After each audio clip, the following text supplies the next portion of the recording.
All right, all right, all right. Welcome to pro football's first 50 years, where we take the past and we bring it back to life. Now, you can go online, and I'm talking the first 50 years from 1920 to 1970. And especially if you look at like a game going back in fact to the 20s, maybe the 30s, you can find obviously the box score, who won, who lost, who scored a touchdown, maybe how far the field goal was that they kicked. You can find obviously the attendance for the game, where this game was played at, what stadium. You can probably find starting lineups for each team. But exactly what happened during the game? Well, thanks to old newspaper articles, we get to take a little bit of a deeper dive into each and every game during the first 50 years of professional football. Now, just a little news flash here for you. Ain't no fancy videos or nothing like that. All there is you and me for the next 30 to 60 minutes. So that's all right with you. Let's get it on. And today's game, well, it's the start of the Bart Starr era, shall we say. Didn't go well, but pretty much started the Bart Starr era. I'll go over that in just a bit here. But we have the Baltimore Colts facing the Green Bay Packers at County Stadium on November 15th, 1959. This would be the second time these teams would face off against one another. The Colts won the first time. And spoiler alert, the Colts would win this time as well, too. But this would be a rather important game that I just previously mentioned. It was kind of like like the Wally Pip kind of thing. Wally had apparently a real bad headache, and he was replaced in the lineup by Lou Gehrig, and of course Lou Gehrig was just never gave the spot back up. Well, it was kind of the same thing here. Lamar McCann, who actually had, I think it was like a 10-year career. Never, he played in quite a few games. He's not somebody you're really gonna, unless you're, big into football from like the 50s and Cardinal football and all. You don't really know too much about Lamar McCann. I don't really know too much about Lamar McCann, but he had a lengthy career. But in the beginning of the season, in exhibition, the Packers had four quarterbacks. They had Francis, they had Starr, they had McCann, and they had Pirelli. And well, they wound up letting Pirelli go, so they were down to three. And somebody really didn't know who was going to start the season. Well, Lamar McCann started the season because he had the most experience between the three. He had a few moments. He had a few good moments in the beginning of the season. He also had, some not so good moments. But he started getting, as a lot of the quarterbacks did. I mean, unlike today, where like if you look at a quarterback, it's 15 yards. If you look at him two times, it's 15 yards and you're kicked out of the game. And if you look at him a third time as you're walking off the field, it's a 15-yard penalty, kicked out of the game, and you get like a $3 trillion fine. So where you can't look at quarterbacks nowadays, well, that wasn't the case it was back in the day. The first time that the Colts and the Packers played one another was in Baltimore. McCann had injured his shoulder. And then the game prior to this one, number 81, Doug Atkins, he's like 37 foot tall, big dude. He hit McCann, and McCann apparently had his cleats. I think McCann was attempting to pass, and Atkins hit him. And when McCann had his cleat was like in the ground, and wound up. However, the hit happened, or wound up pulling some muscles in one of his legs pretty badly. So he was banged up. So Starr got to start, and Starr passed for quite a few yards, as we'll see in this game, but he also threw some interceptions. But this would be the 5th game in a row that the Packers would lose. They would not lose another game for the rest of the season. They were very streaky. Let's show you both these teams. Actually, both these teams wound up kind of running the table toward the end of the season, which was very important, especially for the Colts, because the Bears were right on their heels. The Bears started 1-4, and they won their last 7. They finished the season 8-4. A lot of very streaky. The Colts won the last 5. The Packers won the last 4. The Bears won the last 7 games. And then the San Francisco 49ers were the exact opposite. The 49ers were 6-1, sitting all alone, top of the Western Division. We're getting ready to win the division, host a playoff, host the championship game, maybe get a championship, and they totally fell apart. They started 6-1, and they wound up being 7-5. So let's go over the schedule here. All right. Start with the Packers here. As you see, the Packers were very streaky. Now, if you include, obviously, the last 2 preseason games, they're just preseason games, I get it. But they won 5 games in a row. They won the first 3 games of the season. After the 3rd week of the season, the Packers were the only team in 1959 to be undefeated. Then they would lose 5 games in a row. So they started 3-0. They would go 3-5. Then they would turn things around. This game right here, spoiler alert, close game. The Colts went ahead 21-3, I believe it was, at halftime. And the Packers came back, but they were not quite able to come all the way back, and they lost a tough game here, 28-24. But Bart Starr started this game. He would also start the final 4 games. And as you can see here, I mean, and they actually, they beat the Redskins, who were not really that good that year. They beat the Lions, who this year in 59 were not very good. And then they beat the Rams on the road, who were not very good. And then they beat the final game of the season. They beat the 49ers, who were just reeling. I mean, they really fell apart, But these final 4 games of the season, Bart Starr would be the quarterback. And, win these 4, and the rest, I guess you could say, is kind of, Bart Starr's history. Now, he didn't go on like a consecutive streak or whatever, shall we say, like that Lou Gehrig did.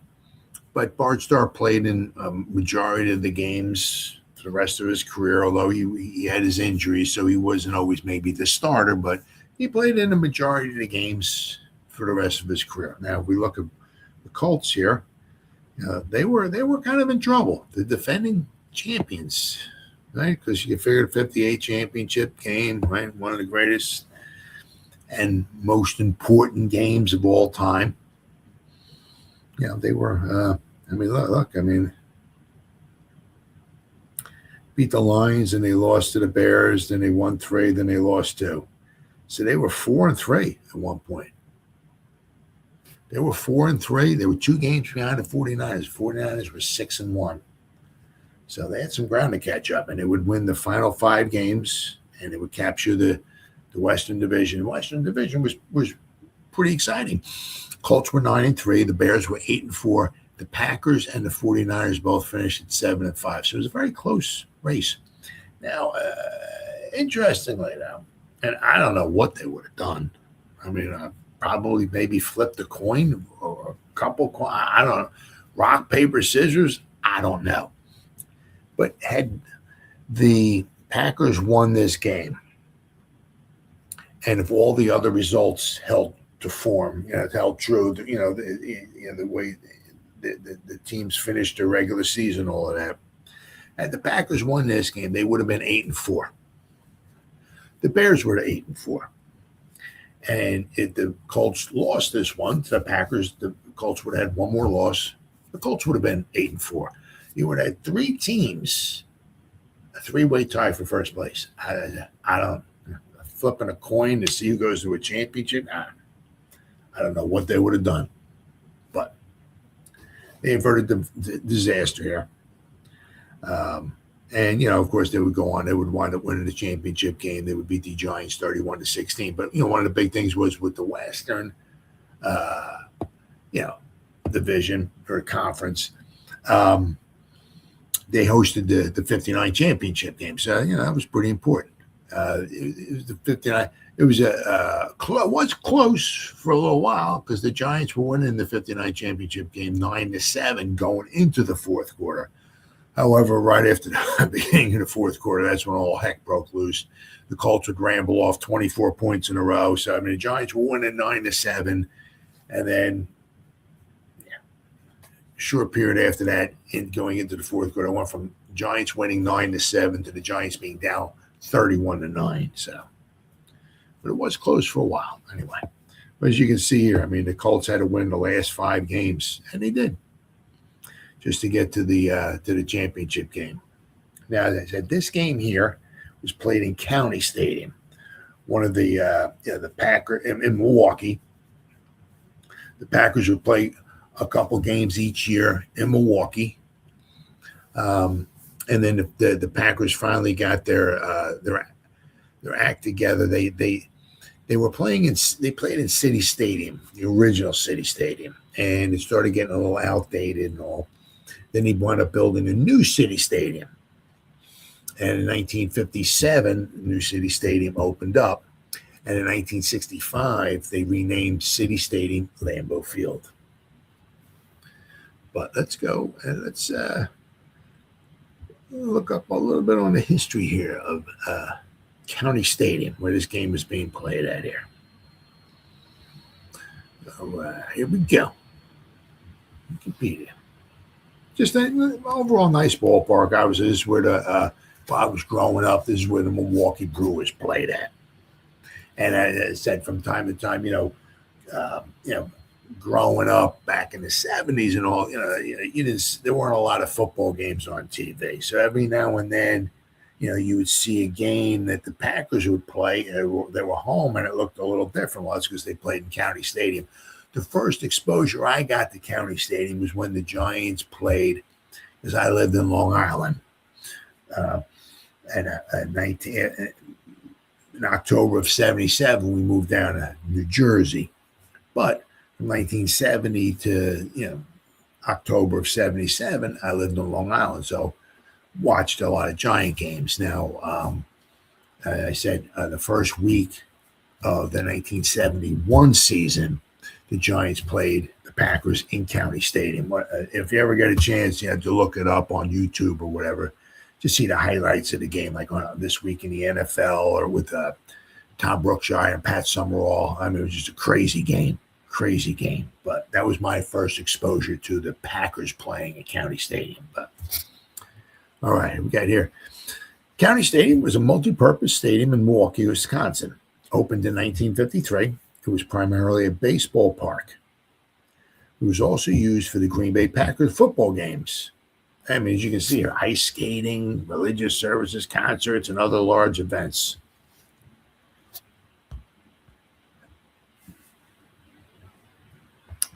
County Stadium was originally built as a home for the Milwaukee Brewers of the minor league American Association. Let's see what we got. The city of Milwaukee also hoped to use the new facility to attract a Major League Baseball franchise. And in this respect, their efforts were immediately successful. In fact, the minor league Brewers would never get a chance to play at the new stadium.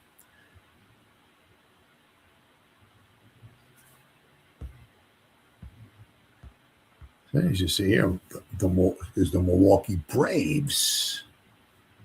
Even before it was completed, the new Milwaukee County Municipal Stadium drew the interest of major league clubs. You can see right here, right? What do we got over here? It certainly wasn't a huge park. A very, 315, 362, 377 in the alleys, 402 to straight centerway. So it wasn't a huge park, but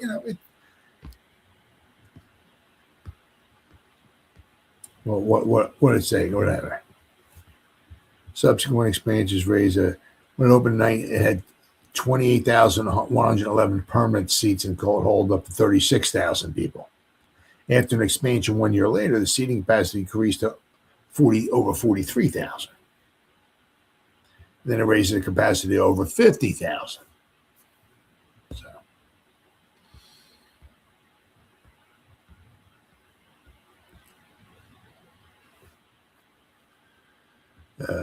a lot of baseball games were played there. A lot. Many, many. And even the Chicago White Sox played there. Now you can see here, County Stadium, September 1960. A very nice park. Very nice looking park. Once again, my exposure to it would be the Milwaukee Brewers. I was, I didn't really remember watching TV when before 1970. I did watch TV, but as far as remembering it, no. And as I said, my first exposure to it was when the Milwaukee Brewers played at County Stadium. Many, many notable games, all-star games and everything. But then we got the Green Bay Packers. The National Football League's Green Bay Packers played 2 to 4 home games per year at Milwaukee County Stadium from 1953 to 1994. After using Wisconsin State Fair Park in nearby West Allis from 1934 to 1951 and Marquette Stadium in 1952. Packers compiled a 76-47-3 regular season record at County Stadium over 42 years. It hosted at least one preseason game annually during this time as well, except in 1983.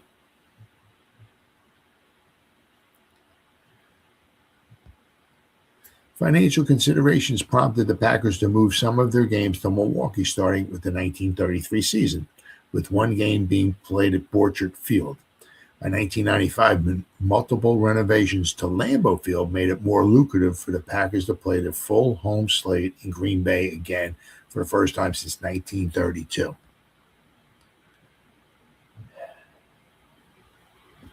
So what it said here, according to the Packers president, Bob Harlan, the overall cost of hosting games at County Stadium was costing the team over $2 million a year.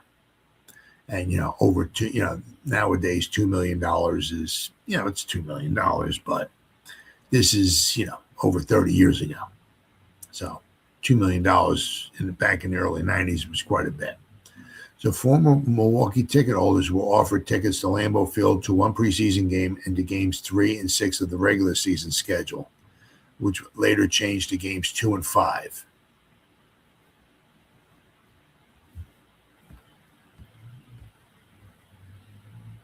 They attempted to get an AFL franchise in there. They attempted to get a CFL franchise in there. A lot of things happened at County Stadium there. So let's see here. Got some pictures.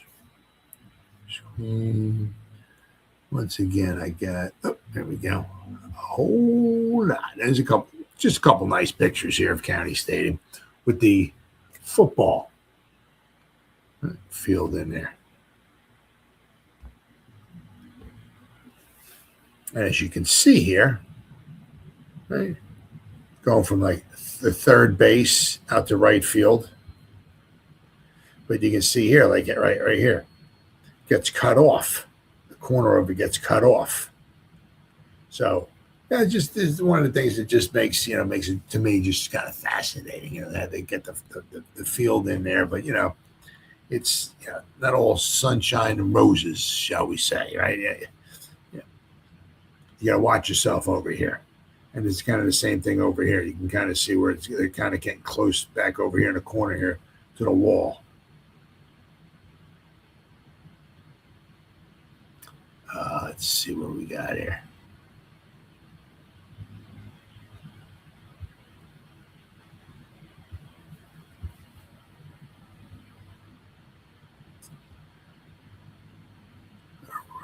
Is that it? Oop. There we go. Oh, there we go. Another nice photo here. These are just a nice. Love the field. Absolutely beautiful. Absolutely beautiful. But you can see once again here. See, you got the dugout here, and it's walls running up here toward the outfield, but you see right here it gets cut off. It's just a beautiful field, beautiful looking field. Outdoors in the elements on grass. That's the way football is supposed to be played. Not artificial turf, not indoors where we protect everything. We don't want no weather screwing things. No, absolutely not. Outdoors on grass in the elements. That's football. Beautiful, beautiful picture. Absolutely beautiful picture here. All right, then we got some more pictures, and there's one pretty cool picture we got here. Where are we at here? Yeah. All right, here we go. This picture right here is real nice. It says Detroit, looks like here. All right. I don't know what. I could look this up. It doesn't say down here. Whoops, it doesn't say down here. Oh. Oops.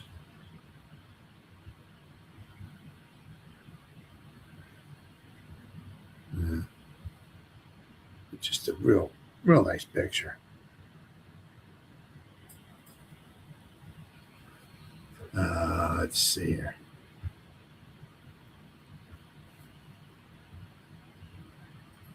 Another picture of the lay of the land right there. This is more.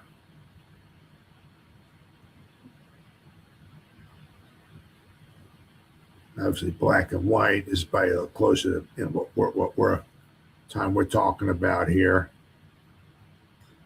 See the overhead view here. Who remembers Packers games at Milwaukee County Stadium? Once again, you can see here how the corner of the end zone gets cut off like that.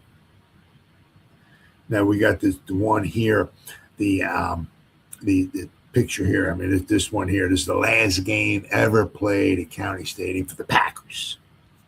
1994. Very famous Bart Starr. I think it's like, I gotta look at this picture shows you the scoreboard.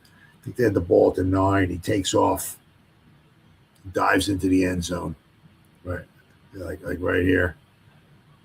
Takes off. Green Bay, last game at County Stadium, 1994, week 15. Green Bay's greatest games. Just what a finish. What a finish. Here he is right here. Hey, up in the air. To all the people looking on. You got this one right here. And now you can read, if you read the scoreboard here, right, it says, I'm screwing this up here.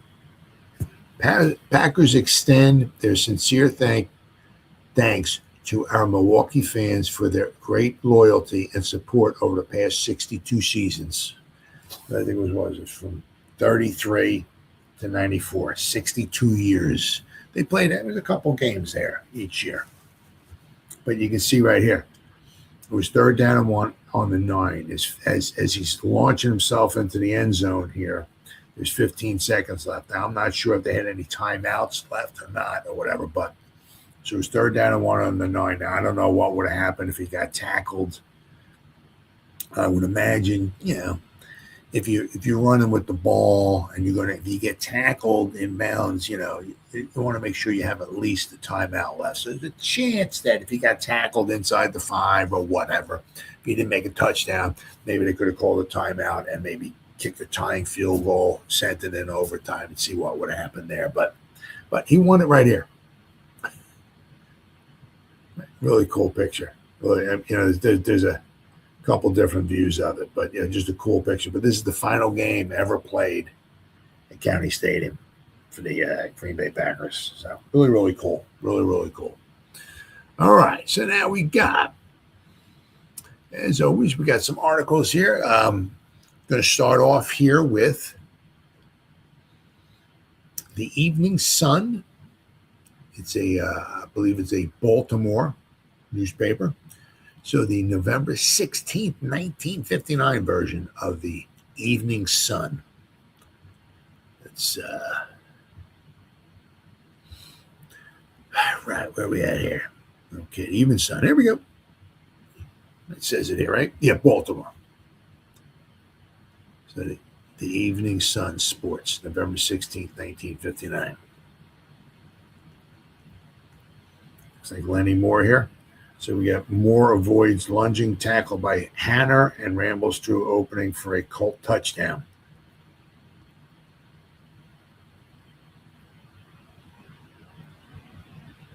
Lenny Moore was special. Well, I'll tell you. All right, so as you see here, right, what do we got? 49 until Sunday now, key test for Colts, yeah.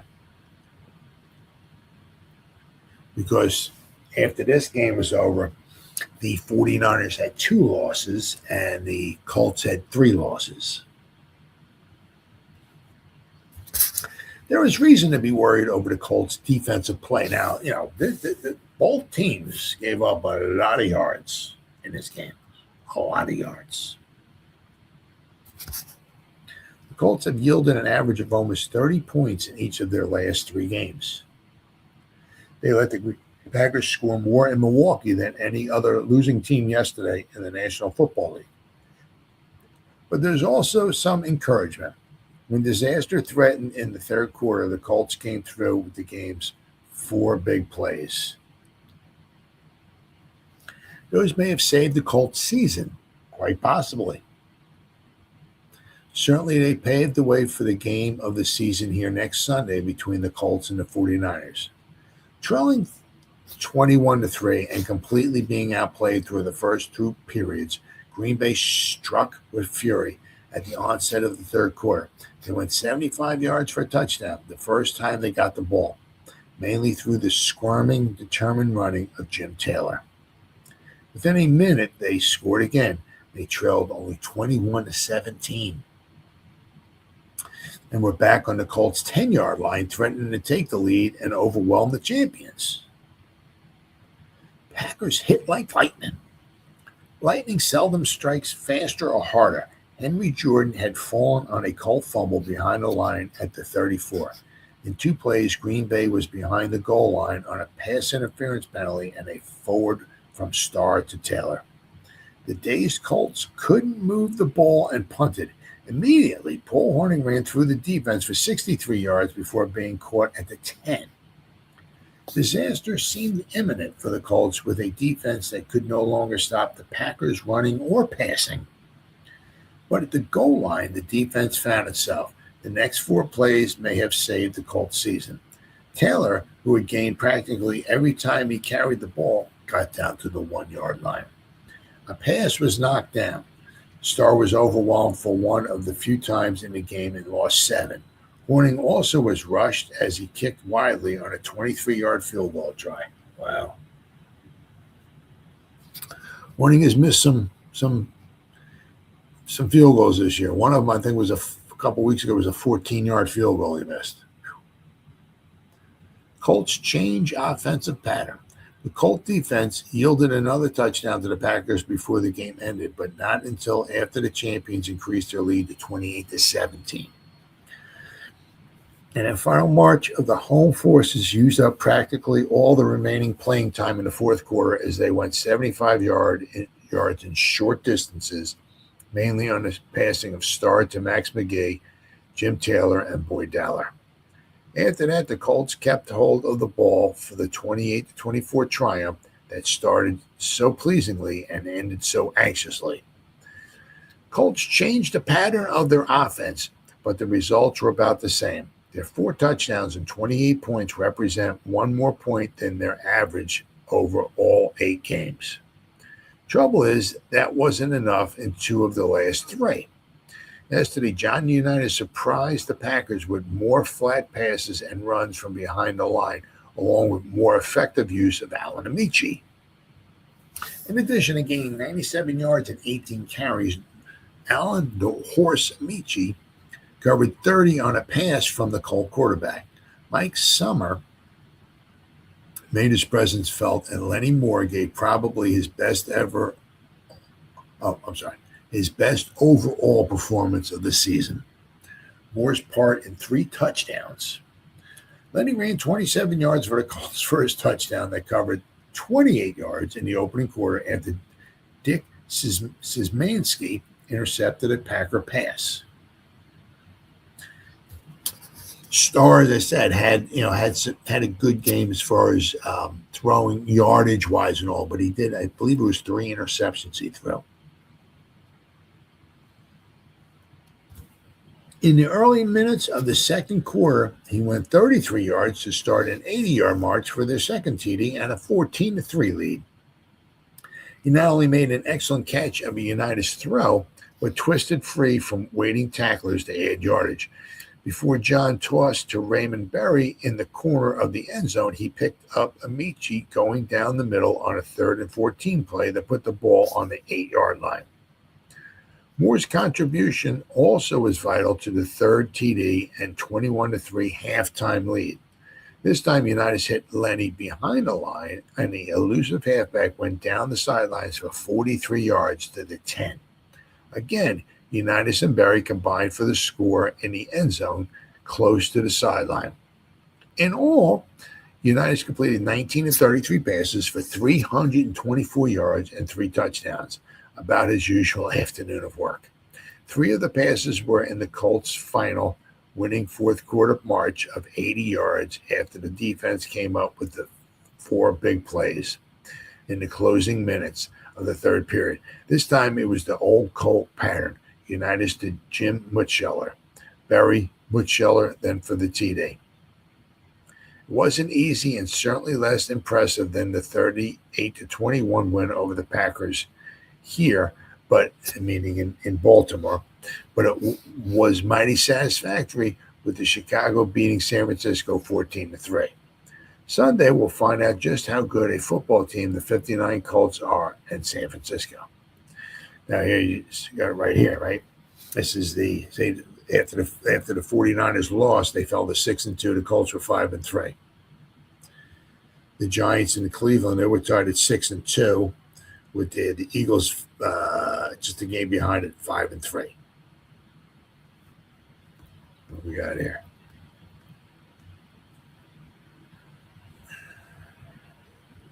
Moss on the ground in center is a man on the ground in center is Colt and Mutscheller, who slid into end zone for a touchdown after taking a pass from Johnny Unitas. There you go, right here. You see it. See all the. I mean, the Colts had 516 total yards. Packers had 460. But you see here, their passes. Bart Starr was 14 out of 40, but he had 3 interceptions. So, but when he did complete a pass, it went obviously for big yards. But Packers had over 200 yards rushing. The Colts had almost 200 yards rushing. What we got? Colts lost a couple fumbles. Not much in the way of penalties. Packers had 1. Colts had 4. What we got? So you see the Colts here jumped up to a 21-3 halftime lead. And then in the second half, the Green Bay came back. They scored 21 and the Colts scored 7. So it was a close game. Very close game. All right, so that is Big Daddy afraid he dropped ball on interception return. So Big Daddy Lipscomb, he had an interception in this game. Big Daddy was responsible for a giant laugh with his pass interception and 49-yard return in the Colts' 28-24 victory over Green Bay yesterday in Milwaukee. He has had pickoffs in exhibition play, but this was the first in a regular National Football League contest. He shows good speed. As Daddy showing good speed moved down the right sideline, Gino Marchetti threw a block to clear out a possible Packer tackler, but on the 18-yard line, Lipscomb stepped out of bounds. I wasn't carrying the ball right, Big Daddy explained. I was afraid I'd drop it, so I stepped out. Oh, wow. Wow, maybe he could have scored. When I first started to run, the goal line looked awfully close. Then the more I ran, the farther away I got. Someone said, Daddy, I'll bet you'd have thrown that ball into the stands if you had scored. No, I wouldn't, Lipscomb answered. I would have kept that one. One Green Bay kickoff was taken by Sherman Plunkett, whom the Colts called Big Boy. He went 12 yards and butted his head into a wall of Packers as he was down. If we had been leading by 25 points, remarked Plunkett, I would have tried something and gone for 6. The swing pass and the screen pass, all that wide stuff worked.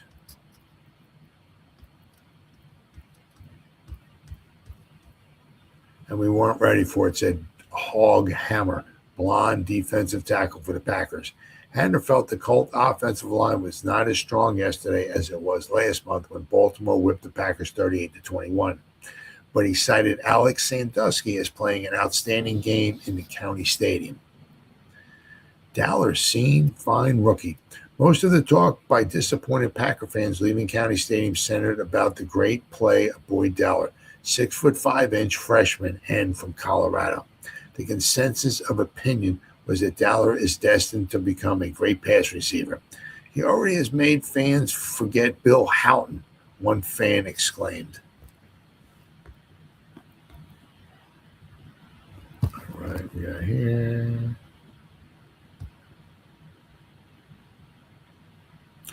The Colts were high in their praise of the rookie, and coach Vince Lombardi of the Packers singled him out among Green Bay stars of the game. He's just starting to come, said Lombardi.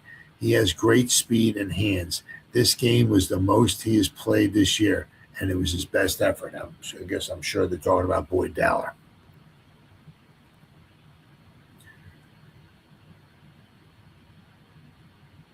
General Manager Don Kellett was asked if the club intends to take any notice of the rash of rumors about its players that have been circulating around town.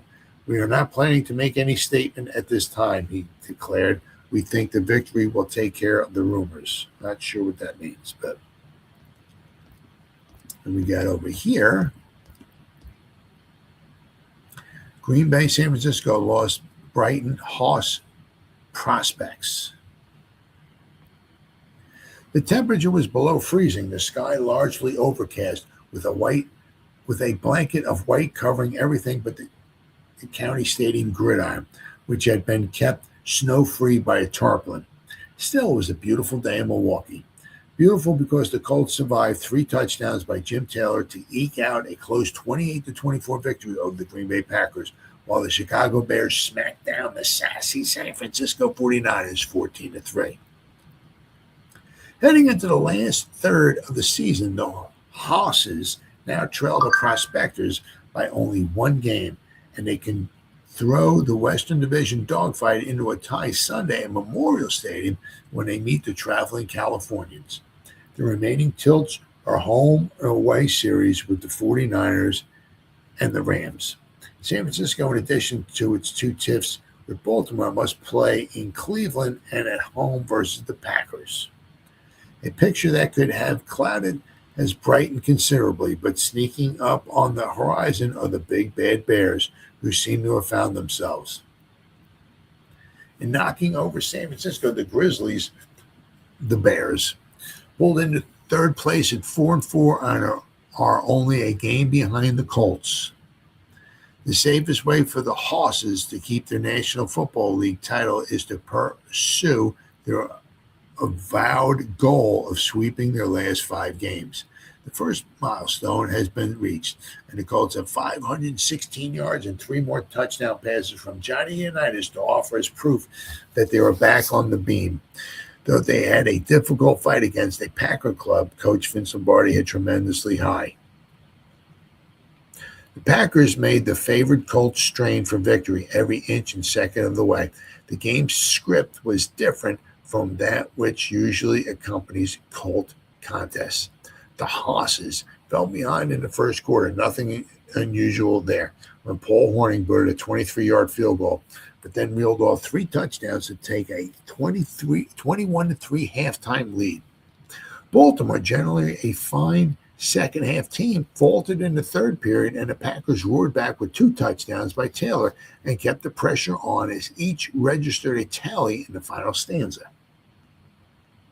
The Colt offensive line, tired of being maligned, decided to do some pushing around and gave the Wisconsinites a sound bodily beating. As a result, the team got 192 yards overland, with Lenny Moore and Alan Amici earning all but 23 of them. Moore, effective on sweeps and off-tackle slants, got 72 yards and 11 carries, like 6.5 yards a carry. Amici bowled his way through the line like the horse of old for 97 and 18 carries. So we got 18, 36, 72. So he got like 5.5 yards a carry. And also caught a pass good for 30 yards. While the once dormant ground attack was aroused, Unitas directed the aerial circus to another 324 yards as he hit on 19 of 34 pegs.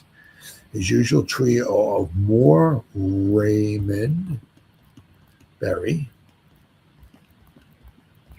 all the way up there. Wow, Raymond Berry and Jim Mutscheller did the damage once more, and John extended a streak of games with scoring strikes to 33. Now,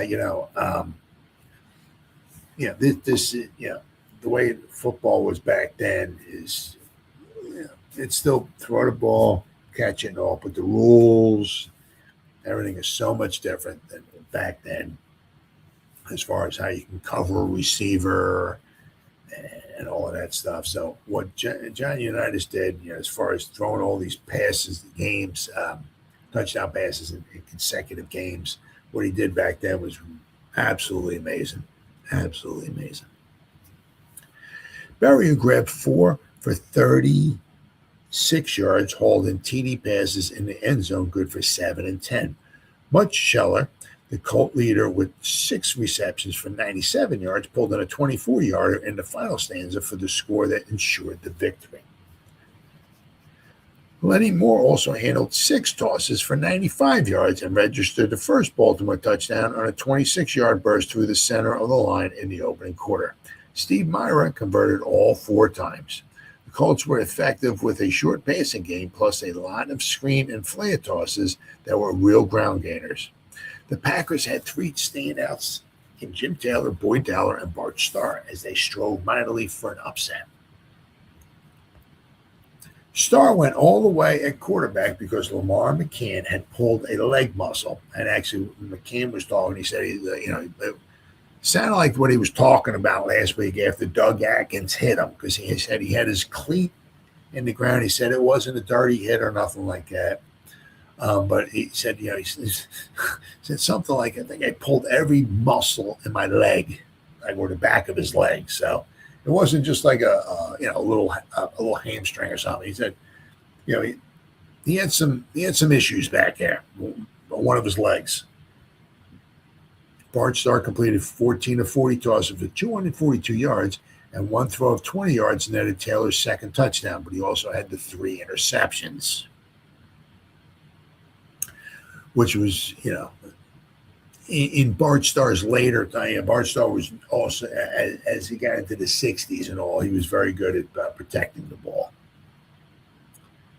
There was one season, I think he had like 15, because they ran the ball a lot. But he had like 15 touchdowns, but he went like the whole season, only had like 4 interceptions one year. So he was very good at, with the ball. The big fullback, Jim Taylor, ran 16 times for 79 yards to Nip Horning, who picked up 77 yards and 8 carries, one on a 63-yard jaunt that ended when Andy Nelson blocked a Green Bay touchdown by tackling Paul and throwing him out of bounds. Taylor caught another aerial for 10 yards and went over from 2 and 3 yards out. Horning handled all conversions. The 3 Colt interceptions. Dowler, rookie end from Colorado, was the main pass receiving threat of the tilt. He caught 8 for 147 yards and was effective as a long yardage man. But Green Bay couldn't cope with the Colts' pass attack, and Starr suffered interceptions by Big Daddy Lipscomb, Dick Szymanski, and Don Shinnick. Szymanski's pickoff led to Moore's touchdown. Lipscomb provided one of the highlights by grabbing Starr's aerial on his own 33 and rambling 49 yards down the sideline to the Packers' 18. And who knows, if he was handling the ball well, maybe he would have took it all the way. It was a game that featured long plays. Unitas had 5 passes good for 29 yards or more. Starr had 2 better than 30 and ran once for 39 yards to set up Horning's field goal, and Amici got off a 26-yard plunge. With all the victory credits, there is a debit side too, mainly with the defense. The game would have been nowhere near so close had the Colts done the crisp, sharp tackling expected of pro teams, but once again, the Hosses left much to be desired. Pass defense was inadequate. The line threw Starr for a loss just once, and although he was frequently hurried, he got off his tosses. The Packers' bend in pass was particularly effective, with Dowler cutting up the left side of the secondary regularly. Colt fans may as well face the fact that defensively their team is in trouble. Even with a sharp pickup against the 49ers and Rams, the club will have to be overhauled for next year. Well, they would certainly win the championship, and they were quite possibly looking into a crystal ball, because in 1960 the Colts finished at 6-6. So the Colts had a very disappointing season in 1960. All right, so that is that. That is the Evening Sun.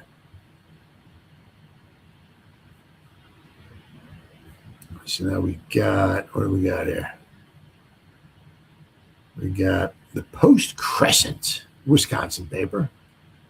So let's go to, what we got here? Share screen. The Post Crescent. Let's go to, if I can find it, the November 16th, 1959 edition of the Post Crescent. Baltimore nudges Packers 28-24. Mitchell counts 3 TDs, and Browns dump Washington. Here we got Max McGee receiving a first half pass as Milt Davis covers him.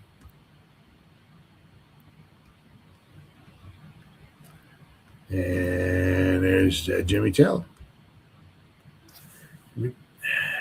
Carl Tassif gets an arm hold of Jim Taylor, but the Packer fullback still makes good first quarter yardage.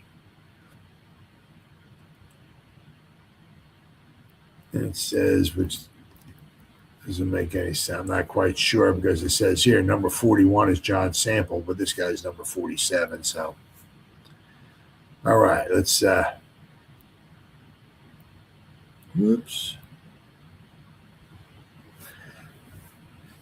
Okay, so let's see. Packers lost tilt in first half, says Lombardi. Coach asserts he's well satisfied with Starr's job.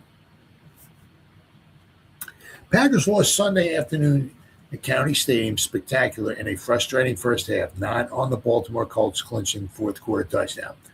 Forthright Vince Lombardi made this unhappy admission by indirection after the Packers' explosive 21-point second half turnabout failed to overhaul the world champions.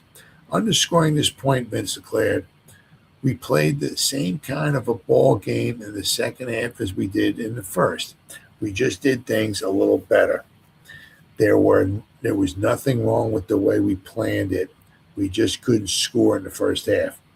At that, we played well enough to win. By that, I don't mean that we were the better team today, but we played well enough to win. The other team played better," he said with a wry smile. As a matter of fact, we have had some very good efforts. I've said this before, and it's true. Vince added with pride. This is a club that stays in there. It never quits, and that certainly is a credit to them. It's just a shame, he said somberly, that we haven't won more. We so easily could have won 3 more games than we have.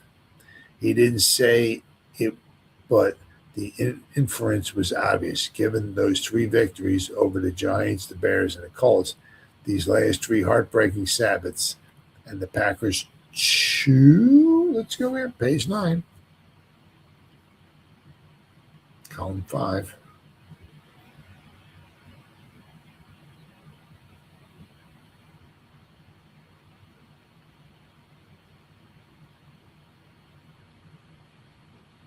Would have been riding herd on the National League's Western Division in company with the San Francisco 49ers at 6-2. Had the Colts altered their approach from their first meeting in Baltimore? No, they played the same kind of game against us as they last time, Vince said, agreeing that the Hosses had concentrated on the short game. I think they attempted only one or two long passes. What one scribe asked, what is the matter with Horning? I thought Horning had a pretty good day today, Vince shot back. Sure, he dropped a pass, a third down pitch from Bart Starr that bounced off Paul's fingertips and killed the fourth quarter drive. But so did some others. It was not an easy pass. I was very well satisfied with Bart's performance, Lombardi replied without hesitation. He had a real good afternoon. He also conceded that tireless Jim Taylor, the bruising LSU alumnus who scored all three Packer touchdowns, is playing pretty well. He's a real good football player. The Packers, somebody suggested, should beat the Redskins real easy at Green Bay next week and end a 5-game losing streak. I don't know about that, Vince responded with a cautious grin. There are no easy ones in this league. Absolutely not. They beat the Colts only last week. Don't forget that. And what with 4 games remaining about the Western Division race, it wouldn't surprise me, he said with an almost anticipatory smile. The 49ers lost a couple games on their trip through the Midwest. The Colts' Wilbur C. Eubank, greatly relieved that his Steeds had cracked a 2-game losing streak that was threatening their reign and elated over an assist from the Bears in their drive to overtake the front-running 49ers, said the world champions Colts had played it straight with a purpose. We weren't trying to finesse anybody, Weeb declared. We were just trying to get our defense going after losing 2 straight. We just wanted to get it going. This approach, he agreed, had been moderately successful. Amici had one of his better days, and Mike Summer carried the ball pretty good today, Eubank enumerated. But Lenny dropped 2 balls that hurt us. And Unitas, of course, was at his best. He threw that ball perfect to Ray Berry over in the corner, he said, admiration in his tone, even though he is accustomed to such heroics from Mr. Pro Football's Mr. Quarterback. He admitted that both teams threw a lot of passes, but you've got to throw in this league. You don't run against these big guys as a steady diet, Weeb. He said dryly. The Colts, he added, had made very few changes for this rematch. If you change too much, you may have missed assignments. By the time you learn a bunch of new plays, you're in trouble. All right, so then I got, what we had here?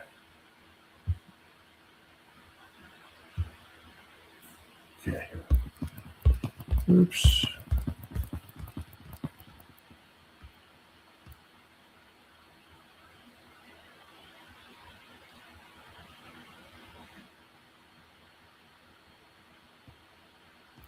All right, here we go.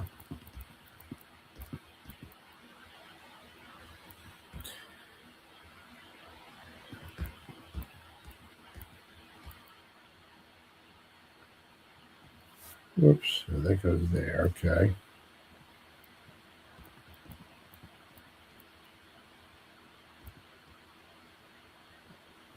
The Packers got off the floor in a furious display of go, go, go, and almost KO'd the world champion Colts in County Stadium Sunday afternoon. This could have been Green Bay's worst defeat or greatest victory of the season. Johnny Unitas point manufacturers were ahead 21-3 at the half and appeared headed for a landslide, but the Packers came out of the intermission breathing fire and came within a few little things of dumping the illustrious visitors. Final score was a thrilling 28-24, but it could have easily been 31-28 Green Bay. The two clubs rolled up close to 1,000 yards, 976 to be exact, and left the partisan gathering of 25,521 gasping for more cold air. This one had everything except more points for the Packers. The 52-pointer was Green Bay's fifth straight loss and ended a 2-game losing streak for the champs. Packers with a 3-5 record will go out to end the losing streak at the expense of the Redskins in Green Bay next Sunday. This was a tribute to Bart Starr, the quarterback who seems to have so much trouble scoring. He started in place of the injured Lamar McCann and brought the Packers in for 3 touchdowns and a field goal and a wonderful 460 total yards, including 242 by air and 218 rushing. It was Starr's highest scoring performance since he joined as a rookie in 1956. He completed 14 out of 40 passes and had at least 5 of his throws dropped, 2 of which would have produced touchdowns. Bart overthrew another touchdown pass himself, and he had 3 pitches intercepted. Ironically, Starr brought the Bays along for 2 other field goal tries, but both were missed by Paul Hornung from the 40-yard line in the first quarter and from 22 yards out in the third. Those 6 points would have done it. Hard-riding Jim Taylor scored all 3 home touchdowns on cracks of 2.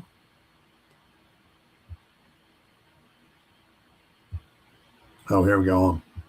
Here's Big Daddy running down the sideline. Gino Marchetti looking to throw a block. There's Big Daddy Lipscomb running with the ball. They said he said he felt like he wasn't carrying it correctly, so he stepped out of bounds.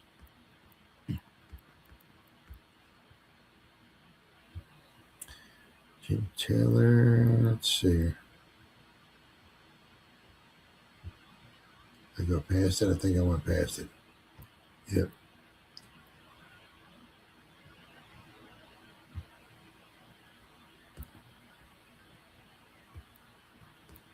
Gotta find it. Oh.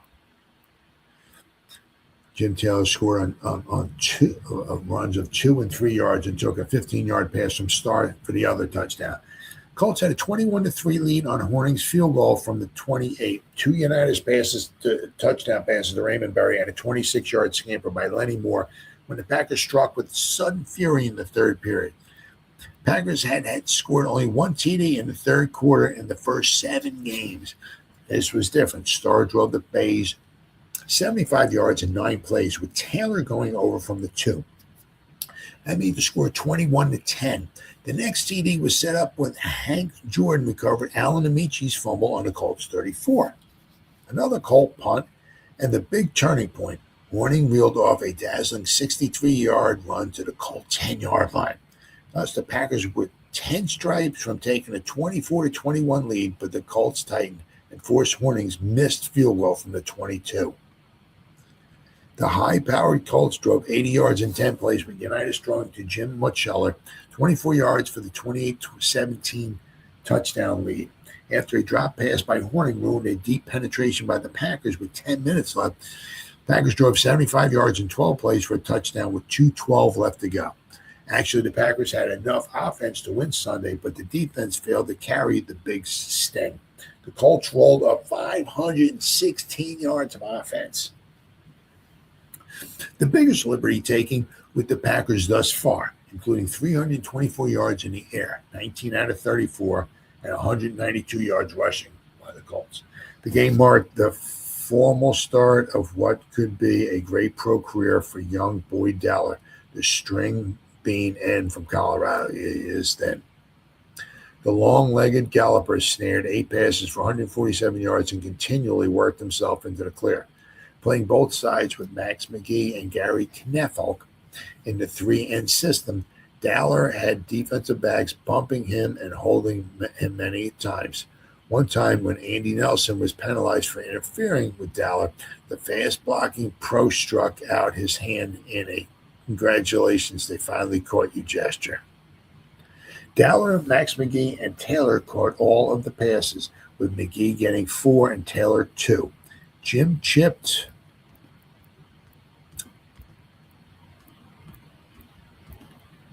in with 79 yards and 16 attempts. Jim Taylor. Packers penetrated in the Colts, and then Hornung had 77 yards rushing, but 63 of it came on one run. Packers penetrated into Colt territory the first 3 times they had the ball in the first quarter, but salvaged only 3 marks. Starr hurled a Dowler up the middle for 25, and 3 plays later, Bart scooted around left end on a keeper for 39 yards down to the Colts 17. The attack stalled, so Horning field goal from the 28 for a 3-0 advantage at 9:45.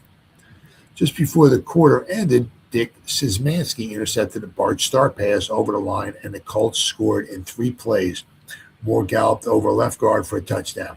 Steve Myra made it 7-3 at 14:57 of the first period. I guess with 3 seconds left. In the first period, the Colts chalked up 2 TDs of 80 and 73-yard drives in the second quarter. The 2 big plays in the first drive were 32 and 30 yards from the United's passes to Moore and Amici, respectively, to the Bay 7. From there, United hurled a strike in the felt flat of the end zone for the touchdown. Steve Myra once again kicked for a 14-3 lead. The Colts covered 73 yards in 5 plays for the 21-3 edge. United threw to Barry for 10 and the touchdown just inside the sidelines. Packers' TD drive early in the third period ended when, on second down on the 2, Taylor bolted outside left tackle and went in standing up. Horning's kick made the score 21-10 at 6:12 of the third period. Packers got the ball right back on Amici's fumble on the Colt 34. Nelson interfered with Taylor on the 20, and it was a first down. Taylor then slipped down to the 12 and took Starr's swift strike into the end zone for a quick TD. Horning converted for a 21-7 Colts lead. Later, the Colts went on their last TD drive, moving 80 yards in 10 plays. On the third play of the fourth quarter, United performed his usual magic. Ready to be grabbed by Jordan for a good loss, he flipped a last-second throw to Mutcheller on the 5, and the big end crashed in. Myra once again would convert, making the score 28-17. Late in the game, the Bays started from their own 25, this time for a touchdown. Starr hit Dowler for 10, Taylor for 10, and Boyd Dowler for another 11 before the quarterback ran 13 yards down to the Colts 11. With a crucial 4th down and 2 situation on the Packers 3, I guess that would be on the Colts 3-yard line. Taylor roared around left end and crashed into the end zone for the score with 2:12 left. Then the Colts ran out the clock. All right, so that's that. Then I've got one more here. I'm going to try to read it real fast because it's the Green Bay Press-Gazette, which is usually rather lengthy. So let's go to the November 16th, 1959 edition of the Green Bay Press-Gazette. They got a bunch of pictures here. Let me see here. There we go. There's a bunch of pictures here. All right. Taylor's triple. Jim Taylor, sophomore fullback, here is shown scoring all 3 Packer touchdowns in Sunday's rematch with the Colts. At left, he brushes past Colts Milt Davis on the goal line for first TD.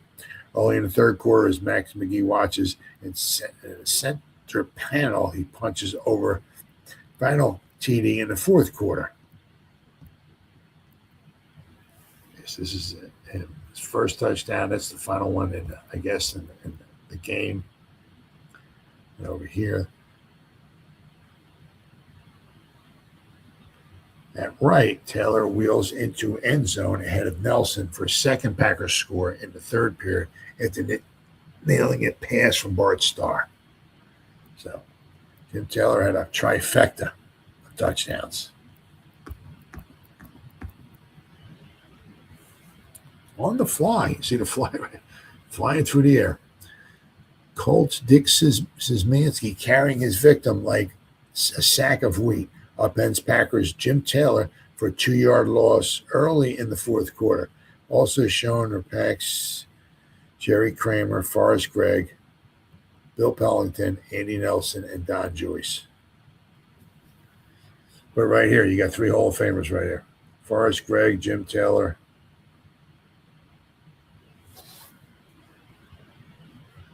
Forrest Gregg, Jerry Kramer, and Jim Taylor. Three Hall of Famers right here.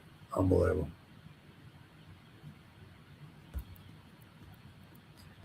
And here you go. Boyd Dowler, 6'5", to his advantage. He grabs a pass. He's grabbing a 20-yard pitch from Bart Starr. Andy Nelson behind him.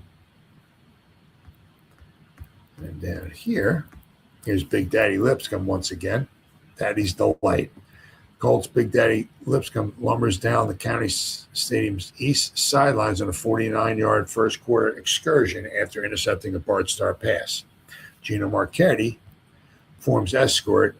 Jerry Kramer closing in. That same thing here. You got 3 players on the field. 2 of them are in the Hall of Fame.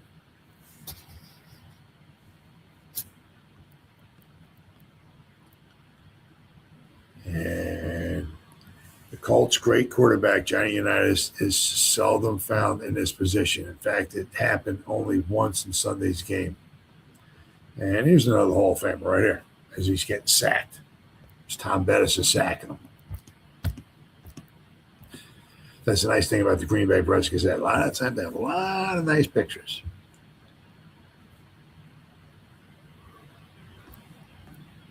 All right. They outscored Baltimore in the second half 21-7, but unfortunately it was a little too late for the Green Bay Packers. Packers got off the floor in a furious display of go, go, go and almost KO'd the world champion Colts.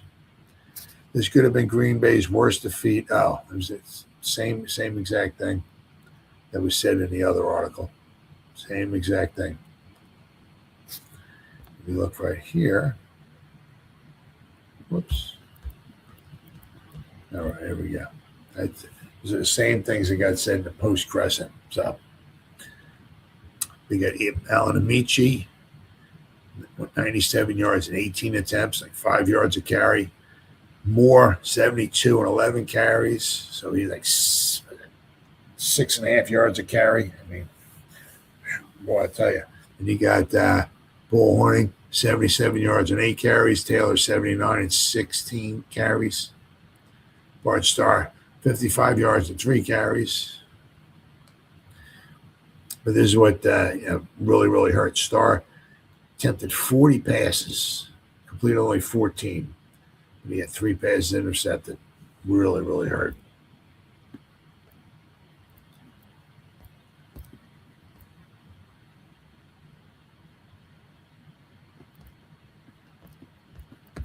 All the same. See, this was all said in the other article.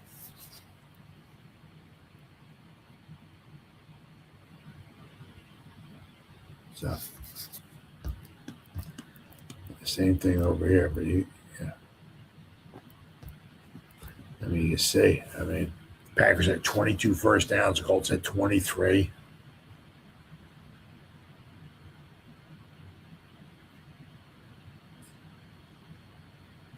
Packers only had one penalty for 5 yards. Colts had 49. 4 penalties for 49, so they only had 5 accepted penalties in the whole game. Let's see here. What else we got here? Anything?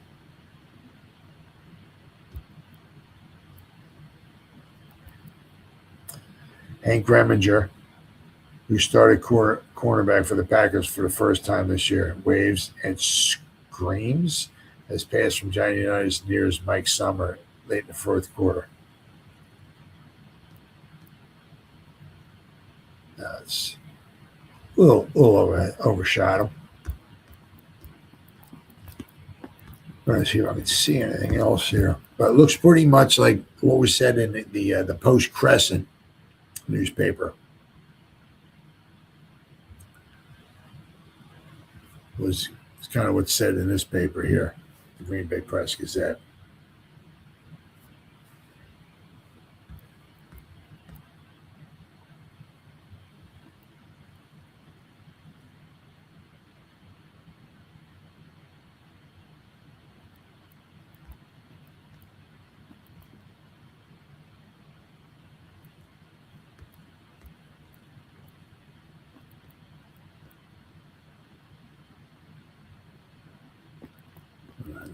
just finish reading this over here real fast. Let me see if there's anything else here into this. No, that looks like that's pretty much about it. All right, so let's just finish reading this here. The Packers TD drive early in the third period seemed so easy. Starr uncorked up the middle pass to Boyd Dowler for 20 yards, and Taylor lost his shoe in making 14 down to the Colt 41. Then in two big plays, Dowler took a Starr pass for 14, and Taylor raced 18 around right end down to the Colt 4. On second down on the 2, Taylor bolted outside left tackle and went in standing up. Horning's kick made it 21-10 at 6:12 of the third period.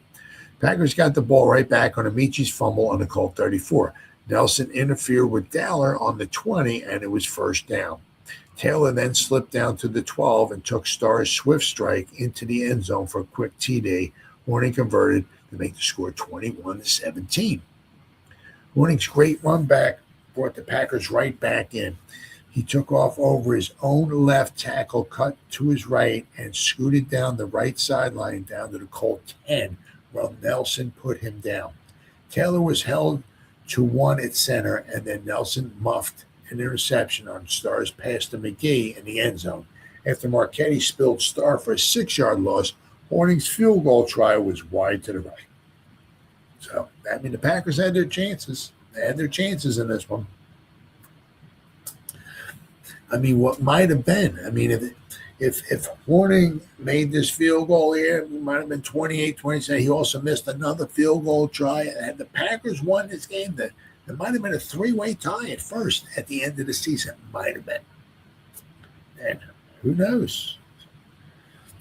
Yeah, how that would have been resolved. And who knows who would have gone to the championship game. The Colts then went on their last TD drive, moving 80 yards in 10 plays. The big advances were United's 29-yard pass to Mutscheller and a 13-yard pass to Raymond Berry. On the third play of the fourth quarter, United performed his usual magic. Ready to be grabbed by Jordan for a good loss, he flipped a last-second throw to Mutscheller on the 5, and the big end crashed in. Myra made it 28-17 at 1:11 of the final period. Packers banged back quickly with Starr's 21-yard throw to Dowler to midfield, but Shinnick intercepted Bart Starr's pass on the Colt 37, another interception. Right, another possible lost opportunity for the Packers. But then Emlyn Tunnell almost intercepted United's throw in the flat with a clear field ahead, and the Colts pass. So it had Emlyn Tunnell picked off this pass from Unitas, clear field in front of him. Possibly he takes it back all the way. Maybe the Packers win. Who knows? Now the Packers made a big bid with 10 minutes and 47 seconds left and time to win. Taylor made 4, and Starr hurled to Dowler for 13 down to the Packer 35. With 3rd and 4 situation, Starr hit Horning with a good pass on the Colt 37, but Paul dropped it, and the punt had to be. Wow. Again, the Bays defense held, and the Bays started from their own 25. This time for a touchdown. Starr hit Dowler for 10, Taylor for 10, and Dowler for another 11 before the quarterback, Art Starr, ran 13 yards down to the Colt 11. With a crucial 4th down and 2 situation on the Packer 3. Now it would be on the Colts 3. Taylor roared around left end and crashed into the end zone for the score with 2:12 left in the game. The keyed Colts ran out the clock, rolling up 3 first downs on runs by Moore, Sommer, and Amici. And that was it. So, and here's the the Bears just shut down. Right. 49ers only got 82 yards rushing, 181 passing. Shut them down. So, I mean, I said that Western Division was very, very close, very good, very right down to the end. And I think we went over this picture. Yeah, we went over that picture right there, too. I said I read this lost in the first half. Vince Colts played. So I read this in the Post Crescent too. So sometimes the newspapers, they kind of say the same thing, especially if they're from the same state, and that winds up happening quite a bit between the Post Crescent and the Green Bay Press Gazette. But so, hey, that was a very, very exciting game. That had a lot to do with the outcome. As I said, I mean, if there was a three-way tie at the end of the season between the Bears, the Packers, and the Colts, who knows what would have happened? But as it worked out to be, the Colts would become the they were the defending champions. They would go on to the championship game in 1959, and they would beat the New York Giants 31-16. But this game here was very, very, very, very important for the Packers. They lost their fifth in a row, and they were 3-0, but they would fall to 3-5. But Bart Starr started, and he was kind of the quarterback to be from then on. And not only that, but the Packers would go on and win the final 4 games of the season, and they would finish 7-5. And once again, Vince Lombardi once again would have another winning season as the head coach of the Green Bay Packers. So that's the way it was on this date, November 15th, 1959, between the Baltimore Colts and the Green Bay Packers at County Stadium in pro football's first 50 years. Thanks for watching, and I'll see you next time.